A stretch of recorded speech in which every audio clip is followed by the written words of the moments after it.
ஆண்டவராகிய இயேசுவின் நாமத்தினாலே உங்களை வாழ்த்துகிறோம். இன்றைக்கு தேவ வார்த்தை பார்ப்போம். மத்திய 6வது அதிகாரம் 33வது வசனம்.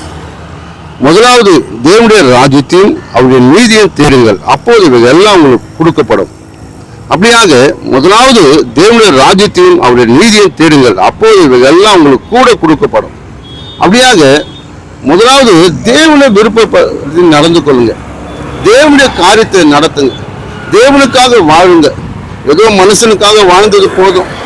ஐயோ, நான் தேவனை ஆண்டவர் இந்த காரியத்தெல்லாம் செய்ய சொன்னார், ஆனால் நான் செய்யறதே இல்லை. ஆண்டவர் சொல்ற காரியத்தை ஒன்றுதான் செய்யறது இல்லை. ஆனால் நான் கேட்கறது மட்டும் காரியம் பெரிதா இருக்குது. ஆனால் முதலாவது தேவனுடைய ராஜ்யத்தை தேடுங்க, அவருடைய நீதியை தேடுங்க, அவர் உண்மையா இருங்க, உத்தமமா இருங்க, பரிசுத்தமா இருங்க, பரிசுத்தத்தை கேளுங்க.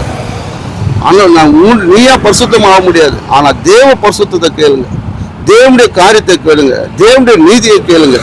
அப்போது தேவன் நீங்க கேட்கிற காரியத்தை காட்டிலும் மேலான காரியத்தை ஆண்டவர் செய்வார். அவருடைய சித்தத்தை நிறைவேற்றுங்க, அவர் விருப்பத்தை நிறைவேற்றுங்க. அவர் என்ன நினைக்கிறாருன்னா, அந்த பூமியில அவர் வந்த நோக்கம் ஒரே முதல் வார்த்தை சொன்னார். அப்படியாக மனம் திரும்புங்கள், பரலோக ராஜ்யம் சமீபமா இருக்குது.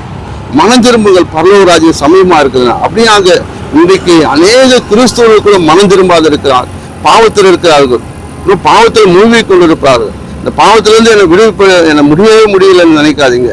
இன்றைக்கு ஆண்டவரிடத்தை நீங்க அறிவிப்பு பண்ணி, ஆண்டவரை இனி நான் பாவம் செய்ய மாட்டேன், இனி உங்களுடைய நீதியை செய்வேன், இந்த நீதியை பின்பற்றுவேன், உங்களுடைய தேவ ராஜ்யத்தை நான் தேடுவேன் அப்படின்னு சொல்லும்போது நிச்சயமாக கர்த்தர் உன் பாவத்தை மன்னிப்பார்.